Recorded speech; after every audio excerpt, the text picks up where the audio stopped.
Toretto's crew lives by a code. They're like a family. The Fast and the Furious franchise had an undeniable impact on car culture and video game trends in the early 2000s, and it's something that we've talked about multiple times on this channel. Ironically, I left out the game directly tied to the franchise itself. Today, we're going to be taking a look at that game and also see where the series has gone since.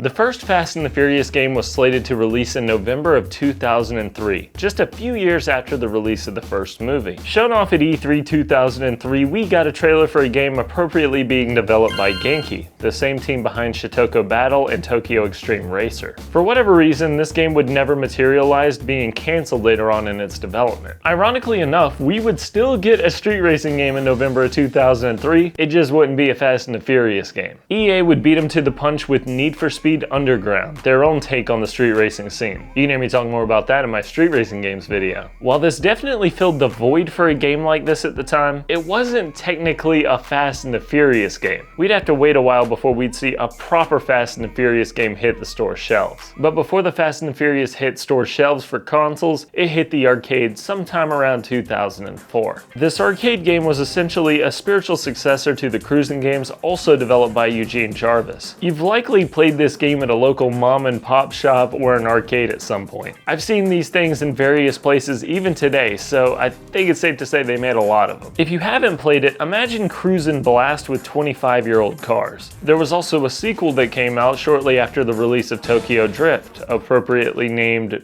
Drift. But that wouldn't be the only time that we saw that theme translate to a video game. Developed by our friends at Eutechnyx and published by Bandai Namco, we'd finally see the release of the Fast and the Furious in September of 2006. By this time, we had seen the theatrical release of the first two plus Tokyo Drift. So with this series at its absolute peak, in my opinion, it was the perfect time to see a proper release of a game. But was this game going to be the hit that the franchise needed? That's why you're watching this video, right? To find out if the games were any good. Well, back in the day, I actually had no idea that this was even released. I remember seeing the game advertised in a magazine or something at some point, but it was only released on the PS2 and PSP.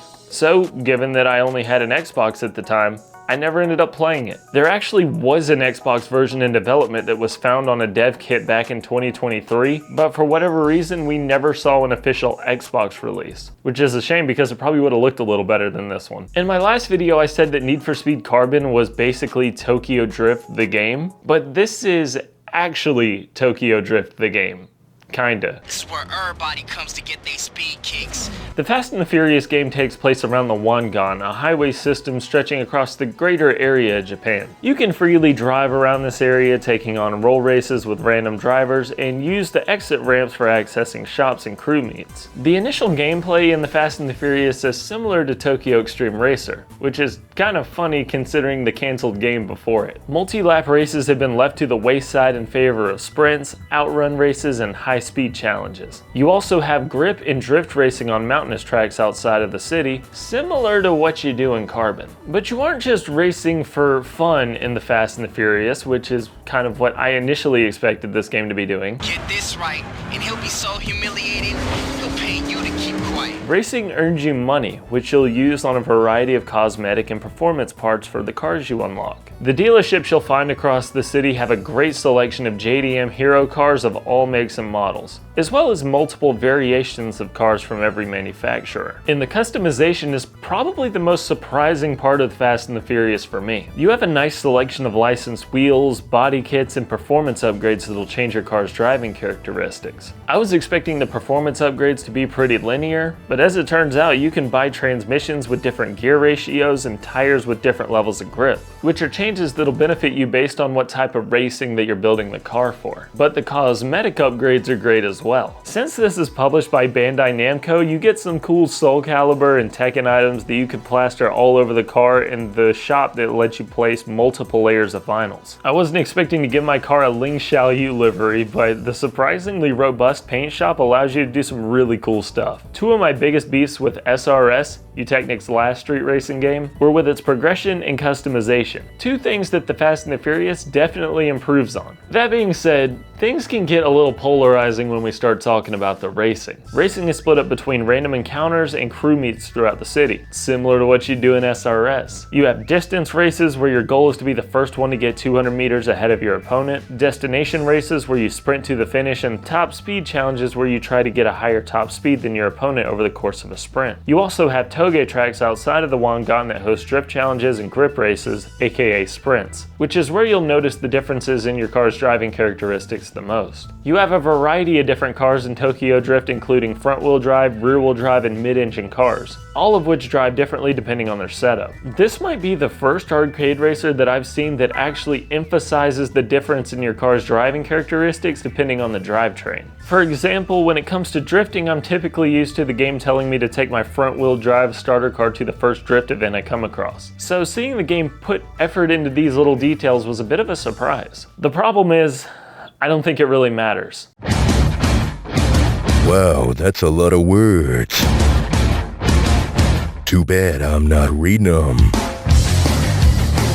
I was able to take my front-wheel drive Integra to quite a few drift events where I not only competed, but stomped out the competition. And you may be thinking, man, you must be pretty good at handbrake power sliding. The thing is, I was only using the handbrake like half the time, because it worked just about the same as braking by itself, which is a problem when it comes to the driving in general. The benefit of a front-wheel drive car should be quickly cornering into the apex of a turn without worrying about your car oversteering. If I'm just simply turning and braking, it shouldn't be that easy to slide out the rear of the car unless I have a dump truck ass swinging the back around at an extreme angle, or of course if I was locking up the rear wheels with the handbrake. Outside of the weird brake turning, cars do feel notably different depending on their drivetrain, especially when you start modifying them. Changing your car's differential allows for easier drifting, and you have different transmission mods that favor either faster shifting or a higher top speed. And if your car's too slow, you can always give it a can of that special energy drink that lets you cheese your way to first place. I didn't spend too much time with the MR2, but I did notice that it has a grippy weight to it that the other cars didn't, seeing that it's a mid-engine car. Dom's car also feels like a pig compared to its lightweight JDM counterparts. The biggest benefit to all of these cars feeling so different from one another is that you can build them for each race type that you want to take on, making every car and encounter feel unique. Unfortunately, there's other parts of the game that don't feel so unique. The toge tracks in particular are very basic looking and have an odd layout with wide roads that I couldn't get a comfortable driving line on. Compare that to the steep mountainous areas in Need for Speed Carbon, which released just a month after Tokyo Drift. When you get on the mountain in Need for Speed Carbon, the game tonally shifts into an intense sequence where it feels like everything is on the line. This fits well with its real-life counterpart that shares the same vibe. It almost feels like this part of the game was either rushed to compete with Carbon near its release, or it was an afterthought that didn't really get the attention that it deserved. Although it's hard to believe that this element wasn't planned from the very beginning, considering the emphasis on modifying your car for grip, drifting, or top speed. Outside of the mountains, the highway races themselves can get a little bit repetitive. Crew races will have you doing some of the same track layouts multiple times over, and top speed challenges feel like they last twice as long as they need to. But if we put those nitpicks aside, I think that the Fast and the Furious is a genuinely fun experience that offers an exceptional level of customization for an arcade racer, with a fun gameplay loop that keeps me wanting to take on new challenges. Sure, it has repetitive moments and some gameplay inconsistencies, but overall, I'd say that the game is a net positive. In my opinion, it feels like a hidden gem that ironically gets overlooked by all of the other street racing games that came out at the time. And I feel like that's a sentiment that's going to get less common as we go throughout this video. Special announcement: like and subscribe for more trash. This might be the worst racing game I've ever played, something that I had an inkling of from the moment that I saw the main menu. Instead of the CarPG format from the last Fast and the Furious game, Showdown decides to go with a narrative approach, presenting the gameplay through linear levels and cutscenes throughout the story. I'm sorry to post up like this, but I gotta know everything that Hobbs is doing before my boots hit the ground. The storyline seems to revolve around the plot in the later movies, which I'm not very familiar with, but the production quality of the movies unfortunately didn't get brought over with the script. The voice acting sounds like they used text-to-speech. Sorry, bro. I couldn't help myself. A run for old time's sake. The lines are awkward, flat, uninspired, and the animations leave a lot to be desired. Riley Hicks. I got orders to meet Agent Luke Hobbs in 24 hours. Oh, then I'm your POC. I'm Monica Fuentes. You got my name, right? I don't know. Maybe. But maybe that's forgivable considering that this is an older game. When did this game come out again? 2013? Oh yeah, the same year as The Last of Us and Grand Theft Auto 5. Okay, I guess Universal just couldn't afford the budget to make a decent game, I don't know. Yeah, this game came out at the tail end of the PS3 and 360's life cycle, but you definitely wouldn't be able to tell by the graphics. The graphics look unfinished. That's the best way I can describe it. Textures are flat, lighting leaves a lot to be desired, and there's a very uncanny vibe having licensed cars next to generic ones. But as we've learned plenty of times over, you don't need incredible graphics or a deep story if the gameplay's fun. Unfortunately, that's not the case here. I quickly realized that the gameplay revolves around you driving across long stretches of road, sometimes doing a quick time event, and avoiding destroying your car. You can hot swap between two different characters that you can also play co-op with if you have a friend that you want to make miserable as well. Oh, this was right. These guys ain't playing around. You think Dumb knows we're doing this for him? I mostly found it useful if I wanted to avoid responsibility and cheese my way through an objective, but if there was an option to let the game play itself for me, I probably would have chosen that. You can slam into enemies to take them out, but the game doesn't seem to understand which party is delivering the damage, and you'll find yourself running low on health regardless of what you do. Collision feels inconsistent and not satisfying at all, and handling is sloppy regardless of what you're driving. But the biggest offense of all, it's just how boring the game is.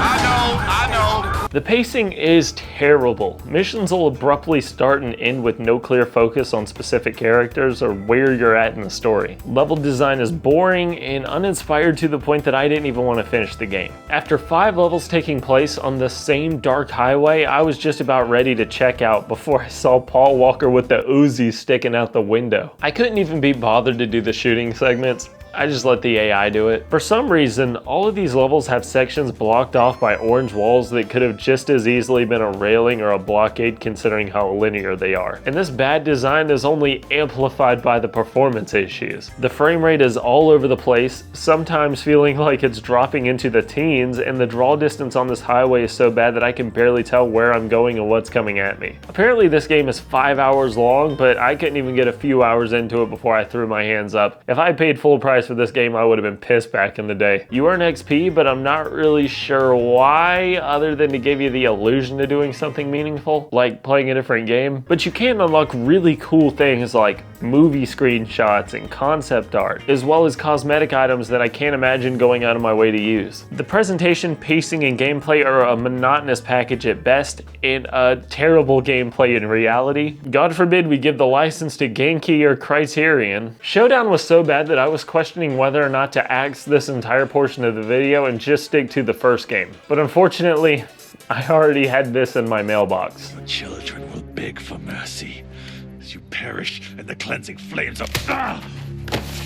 Can't be any worse than what we just played, right? Presented as one more thing at the 2019 Game Awards, we got one hell of a reason to look forward to 2020. A game that would surely be pushing the PS4 and Xbox One to their limits at the end of their life cycle. Well, at first glance, the visuals don't look all that bad, but the more you look at it, the more uncanny it starts to feel. They want to play with fire?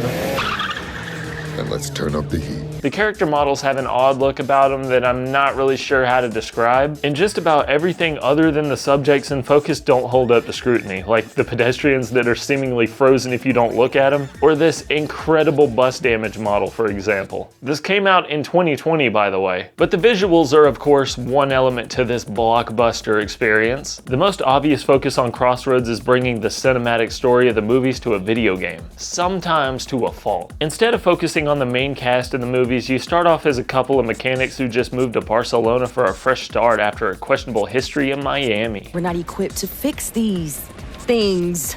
Let me pop the hood and show you the beauty of these things. After towing a car over to your boyfriend's garage, it doesn't take long for things to start going south as you're giving him a ride over to your place. It turns out our boy here owes a big sum of money to the biggest gang in the country, which you're gonna earn by doing a little street racing. Just kidding, it was a setup. Should you not be at home gathering our money? Looks like we'll need a little backup from a certain movie star. I was in the neighborhood. I was there at Race Wars when you took on that Audi. It was something to behold. Thanks. I began hating the story as soon as the gang had the bright idea of robbing a truck that was running nondescript materials for the gang your boy owes $100 grand to. Wait, you want us to hijack one of their trucks? No way. V, listen, let me lay it out for you. One, we're not criminals. We're gonna need some rides that can't be traced. We're not criminals. So what exactly was the plan here? Use their own materials as some sort of bargaining chip? Sell it to get the money you owe them? Either way, it doesn't really matter. Homeboy ends up dying anyway. But who cares about him? It's time to start a new family and do cop stuff with Dom and Letty. So the story lost me here, but even if it had managed to keep my interest, the gameplay definitely wouldn't have. The gameplay in Crossroads is like they took a look at Showdown and said, all right, I got it. Let's make that slightly better. Handling is overly twitchy and does that weird arcade racing thing where if you turn too hard, it'll throw the car into a slide. But me and the e-brake go back a long way, Mauricio. Hard on the e-brake.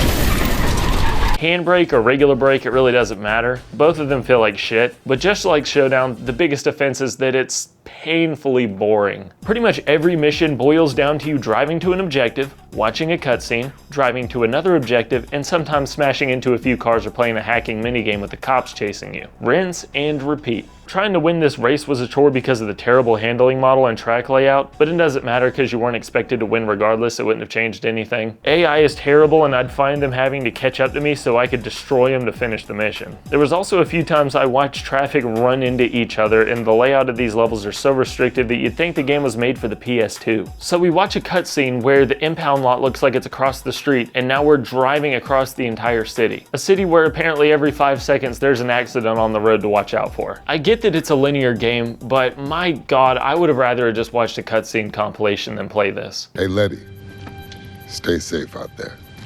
You know me. Yeah, I do. That's why I told you to stay safe. And apparently a lot of other people aren't playing it either. There's actually an online component that I was surprisingly unable to find any players in, and I doubt that I'm really missing much there. The existence of this game feels so confusing. The story feels oddly paced, mediocre, and the gameplay is mind-numbingly boring at best and frustrating at worst. Well, just remember, these things are extremely volatile. Well, we'll be extremely careful then. Fuel is leaking everywhere. Get out of the car! If you ever wondered why movie tie-in games died around the mid-2000s, this game will remind you of why, but for some reason it exists. Whatever budget they spent on this game probably wasn't worth it, which is a shame when you realize how much brand recognition and money this series has behind it. Then again, the series kind of lost me after Tokyo Drift, so I'm not sure that I was the demographic for this to begin with. But maybe we'll keep an eye on what they do with the games in the future if any more come out. If you're looking for street racing, then the newer games in this series obviously aren't for you, but if you want to see some games that probably are, you can check out my videos on street racing games and obscure street racing games. Just like I want you to check out Exeep, Joking Bomb, Not a Clown 2, Scotty, and Ryan for supporting the channel as members. If you want to throw your boy a couple bucks to get some behind the scenes content and help me buy more energy drinks, you can do that by becoming a channel member down there somewhere. If you guys got any opinions on this series, make sure that you let me know what you think of it and let me know what you want to see in future videos. I'll see you in the next one. Yo, with that much cash, buy yourself a sick ride. What are you doing? What are you doing in there?